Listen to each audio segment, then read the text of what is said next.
Viewers, welcome to our channel বাংলার kitchen. হাতে একেবারে সময় নেই, কি করবেন ডিনারে বা লাঞ্চে ভাবছেন? তাহলে একেবারে ঘরোয়া পদ্ধতি আর খুব কম সময় বানিয়ে ফেলুন ডিম বিরিয়ানি। তো চলুন পুরো রেসিপিটি আমি আপনাদের সঙ্গে শেয়ার করব, ভালো লাগলে অবশ্যই জানাবেন। তো আমি এখানে দেখতেই পাচ্ছেন হাঁড়িতে জল গরম করতে বসিয়ে দিয়েছি। তো জলটা আমার ফুটে উঠেছে। তো এখানে আমি প্রথমে দিয়ে দেবো নুনটা অবশ্যই মাপাক দেবেন, আর সাদা তেল, আর দিয়ে দেবো এলাচ, লবঙ্গ আর দারচিনি দিয়ে বেশ ভালোভাবে নেড়ে নেব একটু।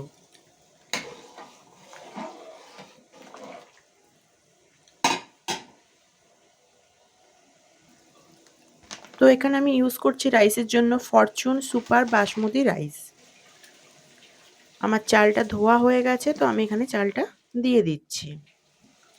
চাল দেওয়া হয়ে গেছে, তো একটু আমি হাতা দিয়ে নেড়ে নেব।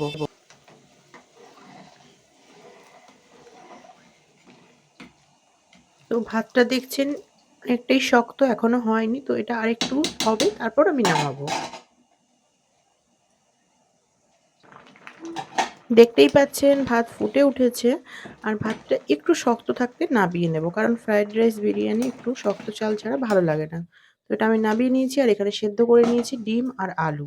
তো ডিম আর আলুটা আমি ভেজে নিয়েছি। ভাতের ফ্যানটা আমি গড়িয়ে নিয়েছি, ভাতটা বেশ ঝরঝরে হয়ে গেছে। তো আমি এতে দিয়ে দেবো নুন, পরিমাণ মতন অবশ্যই দেবেন,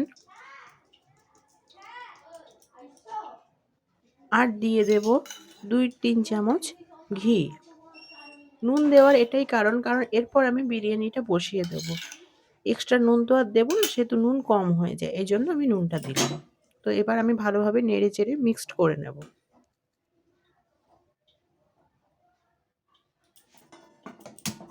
তো আবারও আমি কড়াই বসিয়ে দিয়েছি, দেখতেই পাচ্ছেন।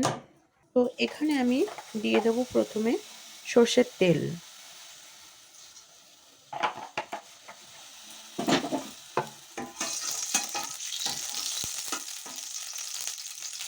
দিয়ে দেবো কিছু বাটা মশলা, পেঁয়াজ, আদা আর রসুন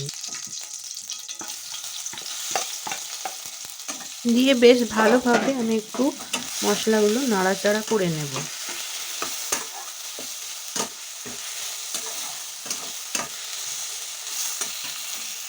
দিয়ে দেব আমি প্রথমে নুন, হলুদ গুঁড়ো, লঙ্কা গুঁড়ো আর গরম মশলা দিয়ে বেশ ভালোভাবে মশলাগুলোর সাথে মিক্সড করে আমি নাড়িয়ে নেব কিছুক্ষণ। যে কারণে আমি এই মশলাটা বানাচ্ছি, একেবারেই আপনারা বেশি মশলা ইউজ করবেন না, আদা রসুন একেবারেই কম কম ইউজ করবেন। দিয়ে দেবো শাহি বিরিয়ানি মশলা। সব কিছু একেবারে ভালোভাবে একটু নেড়ে চেড়ে মিক্সড করে নেবেন। দিয়ে দেবো 1 বাটি জল, তারপর একটু ভালোভাবে নেড়ে চেড়ে মশলাগুলোর সাথে মিক্সড করে নেব।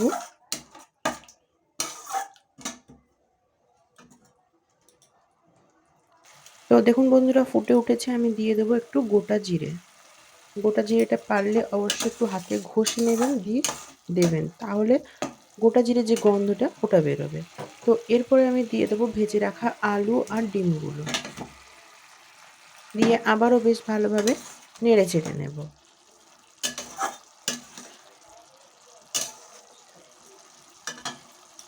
তো আমি আবারও একটু জল দিয়ে দেব, যাতে করে ভালো করে আলুটা একটু সেদ্ধ হয়ে যায়।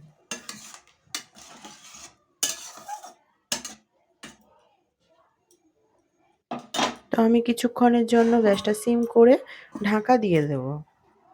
তো ঢাকাটা এবার আমি খুলে দেখব, বেশ ভালোভাবেই ফুটে উঠেছে আর তেলও ছেড়ে গিয়েছে।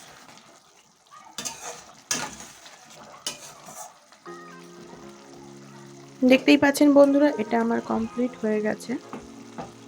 তো এটা আমি তুলে নেব, আর অল্প অল্প ঝোল আমি কড়াতে রেখে দেব। তো দিয়ে দিচ্ছি আমি ঘি। ঘি দেওয়া হয়ে গেছে, তো এর ওপর আমি দিয়ে দেবো ভাত।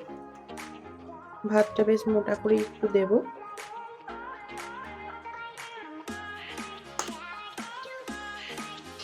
এর ওপর দিয়ে দেবো আমি আলু আর ডিমগুলো। পরপর আমি বেশ ভালোভাবে সাজিয়ে দেব।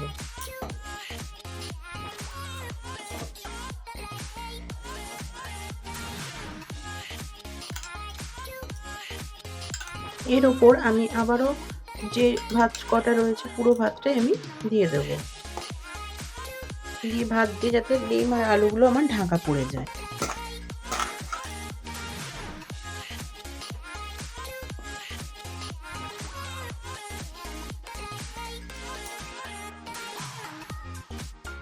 দেখতেই পাচ্ছেন আমার ভাত দেওয়া কমপ্লিট হয়ে গেছে। ডিমের যে ঝোলটা ফুটছিল, তেলটা ছেড়েছিল, ওই তেলটা আমি তুলে রেখেছিলাম হাফ বাটি মতো। তো সেই তেল আর ঝোল মিক্সডটা আমি এখানে দিয়ে দেব। দেখতেই পাচ্ছেন যেমনভাবে দিচ্ছে আপনারাও সেই সেমভাবে ইউজ করবেন। এর ওপর দিয়ে দেব বিরিয়ানির মশলা, দিয়ে দেবো আতর, কেউ চাইলে কেওড়া জল গোলাপ জলও ইউজ করতে পারেন, বাট আমি করবো না, ভালো লাগে না। দিয়ে দেবো ওপর থেকে ঘি। ঘিটা একটু বেশি পরিমাণই দেবেন, বিরিয়ানিতে ঘিটা একটু বেশি দিলে ভালোই লাগে। তো এখানটা আমার কমপ্লিট, আমি ঢাকা দিয়ে দিচ্ছি। এখানে একটি পাত্রে আমি বসিয়ে দিয়েছি জল গরম করতে, আর ওপরে আমার বিরিয়ানির কড়াইটি চাপিয়ে দিয়েছি। বেশ ভালোভাবেই জলটা ফুটছে, ধোঁয়া উঠছে দেখা যাচ্ছে। তো সার্ভ করে ফিরে আসছি, সঙ্গে থাকুন। আমি এগ বিরিয়ানির রেসিপিটি আপনাদের সামনে সার্ভ করে দিয়েছি। কেমন হয়েছে অবশ্যই জানাবেন, আর বাড়িতে একবার বানিয়ে দেখবেন। কেমন হয়েছে আমাকে কমেন্টে কিংবা লাইকের মাধ্যমে আমাকে জানাবেন। তো বাংলার কিচেন যদি ভালো লেগে থাকে অবশ্যই লাইক, কমেন্ট, শেয়ার, সাবস্ক্রাইব করতে ভুলবেন না। আজকের মতো এইটুকু, দেখা হবে নেক্সট ভিডিওতে।